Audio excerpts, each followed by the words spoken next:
सौतेली माँ से प्यारी चाची। ओहो हो, ये देसी घी के लड्डू तो खाने में बड़े स्वाद हैं और ये कचौड़ी समोसे भी एकदम खस्ता बने हैं। वाह वाह वाह वाह। कुंती एसी की ठंडक में बैठी नवीन, फूली और रानी को ललचाते हुए दिखा दिखा कर लड्डू पेड़े खा रही थी। वहीं वो तीनों तपती धूप में आंगन में काम कर रही थी। अरे ओ रानी, फूली, ये फुहारपना मत दिखाओ, जल्दी जल्दी हाथ चलाओ। अरे ओ फूली, एकदम साफ से आंगन बाहर, और तू रानी जल्दी जल्दी उपले पात। जी रानी दीदी, मुझे भी लड्डू खाना है। नवीन ने हाथ बढ़ाकर लड्डू मांगा। माँ, एक लड्डू मुझे भी दो ना। ले ले ले, मेरे लाडे सर को लड्डू खाना है। ये कहते हुए बेरहम दिल कुंती उसका कान उमेड़ देती है। माँ बचाओ। बुला ले अपनी मरी माँ को, मगर वो नहीं आने की। बड़ा आया लड्डू खाने, चल भाग। कुंती ने उस बेचारे को न सिर्फ धुतकारा बल्कि उसे जोर से धक्का दिया, जिससे नवीन का सिर गाय के खूंटे से जा लगा और वो लहूलुहान हो गया। दीदी, नवीन के सर से तो खून बह रहा है। इतने में वहां मनसा आ गई। उसे देखकर तीनों बच्चे उसके गले लग गई। मनसा मौसी। कुंती ने मनसा को पहली बार देखा था। इतने में उमेश खेत से लौट आया। कुंती तीनों बच्चों को छोड़ अंदर चली गई। रोते मन से मनसा ने कहा, उमेशी, क्या है ये सब? मेरी सहेली गंगा कहाँ है? जवाब दीजिए मुझे। उमेश मनसा को बीती बातें बताने लगा। देख गंगा, इस बार मुझे बेटा ही चाहिए। पहले ही इन दोनों मनहूसों को मेरी छाती पर मर दिया है। अगर इस बार भी बेटी पैदा हुई तो उसे खौलते दूध में डाल दूंगा। गंगा की शादी कुछ साल पहले ब्रिज से हुई थी, जिससे उससे दो बेटियां फूली और रानी थी। दोनों बच्चे जल्दी होने की वजह से गंगा का शरीर एकदम कमजोर हो गया था, मगर ब्रिज की जिद से वो तीसरी बार गर्भवती है। वो दिन रात भगवान के आगे यही विनती करती कि उसे बेटी ना हो, और उसने तीसरी बार एक बेटे को जन्म दिया। रानी, फूली, तुम दोनों को अपने भाई का ध्यान रखना है। ये कहकर गंगा ने अपने जन्मे बेटे को गोद में उठाकर कहा, मेरे लाल, मुझे माफ कर देना। मैं तुझे अपना दूध भी नहीं पिला सकती। मेरी उम्र तुझे लग जाए। जियो मेरे लाल। और खुद मरते हुए भी वो माँ अपने बच्चे को जीने की दुआएं दे गई। इधर गंगा की चिता की आग ठंडी भी न हुई और ब्रिज ने कुंती से दूसरी शादी कर ली और तीनों बच्चों के लिए सौतेली माँ ले आया। घर में कदम रखने के साथ ही कुंती ने उन पर अत्याचार ढाना शुरू कर दिया। कुंती उठकर आई और रोते बच्चे को देख दांत पीसते हुए कहा, अरे ओ नासपीते, बंद करिए भे भे भे, वरना चुटकी भर नमक चटा दिया ना तो तेरा भी खेल खत्म। माँ, इसे भूख लगी है, थोड़ा दूध दे दो। क्यों, ये राजा का बेटा है क्या जो दूध पिएगा? पानी चटा दे। दीदी, पिताजी, ये कैसी माँ लेकर आए हैं? ये बहुत बुरी है। ये सुनकर कुंती ने बौखलाकर बेचारी फूली को बहुत पीटा। ये ले और मार खा, ये ले। दीदी, बचाओ मुझे। रानी अपने भाई को गोद में लिए अपनी सौतेली माँ के पैरों में गिर गई। माँ, छोड़ दो मेरी बहन को, उससे गलती हो गई। निकल गई हेकड़ी। कान खोलकर सुनो, कल से तुम दोनों इस घर का सारा काम करोगी, लिपाई पुताई से लेके खाना बनाने तक। अब तो कुंती खुद पैर पसारे बैठी रहती और उन बेचारे बच्चों से गधों की तरह काम करवाती, तब जाके उन्हें एक रोटी देती। उन्हें न भरपेट खाना मिलता, न कपड़े, न माँ की ममता। उन बेचारे बच्चों का जीवन उनकी सौतेली माँ के चलते किसी नर्क से कम नहीं था। 4-5 साल बीत गए, न नवीन को भरपूर खाना मिला, न समय से टीकाकरण हुआ, जिससे उसके पांव अब पोलियो से ग्रसित हैं। मगर अभी सौतेली माँ का अत्याचार फूली, नवीन और रानी सह रहे हैं।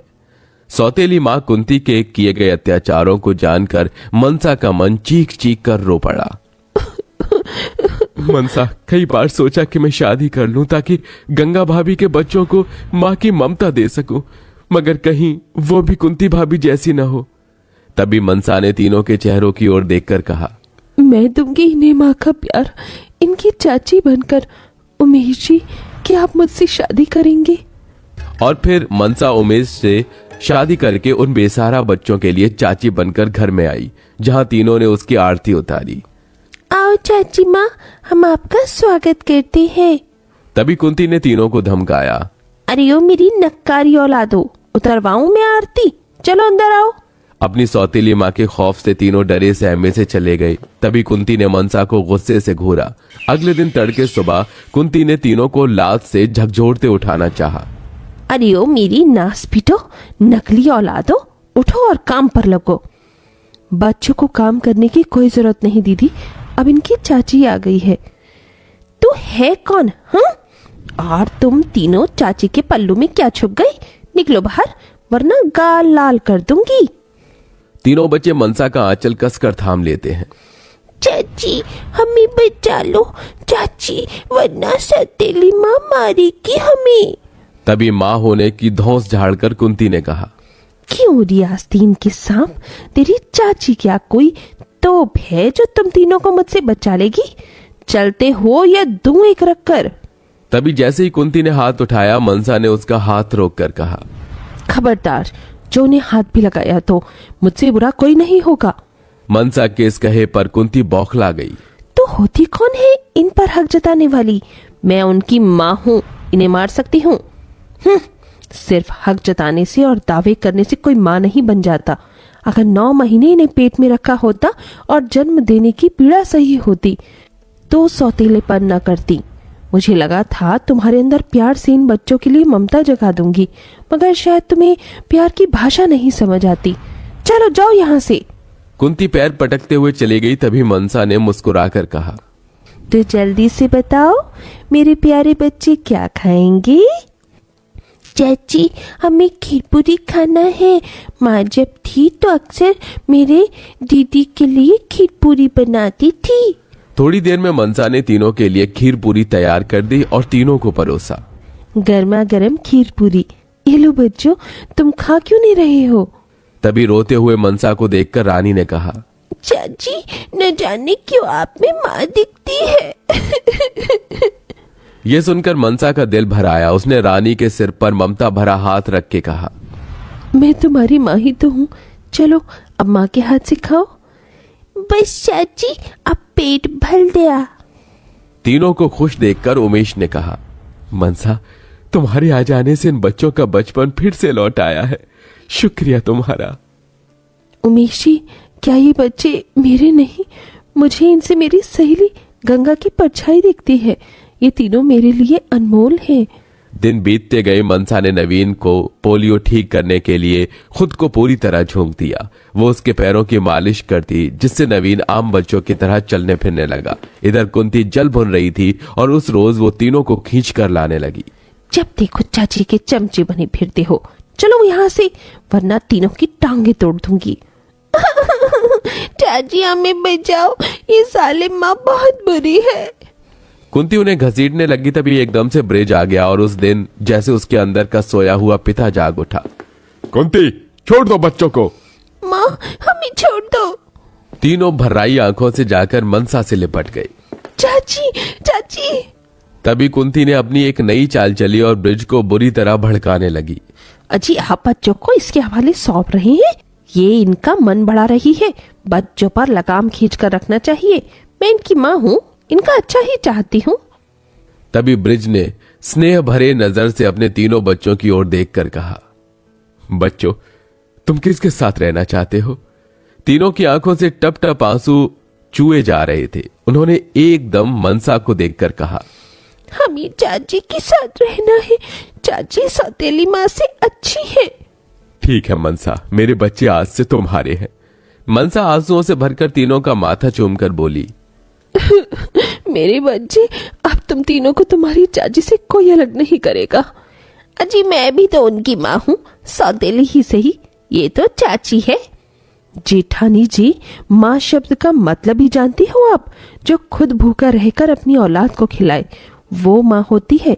जो रात भर जागकर अपनी औलाद पालती है वो माँ होती है। जो खुद तपती धूप में पैरों में छाले पड़ने के बाद भी अपने बच्चों के लिए मेहनत से पीछे ना हटे वो माँ होती है। मगर आपने सौतेली माँ की सारी हदें पार कर दी। इन मासूम बच्चों को भूखा रखा, इन्हें मारा पीटा, अत्याचार किया। माँ शब्द आपके मुंह से भी गाली जैसा लगता है, शायद इसीलिए आज तक भी आपकी गोद भगवान ने भरी नहीं। मनसा के दिए जवाब ने कुंती को सच का आईना दिखा दिया। मुझे माफ कर दो बच्चों, मैं सचमुच माँ कहलाने की काबिल नहीं हूँ, मगर आज माँ का अर्थ तो जान पाई हूँ। तीनों ने कुंती को माफ तो कर दिया, मगर उनके दिल में मनसा की जगह कुंती कभी नहीं ले सकी।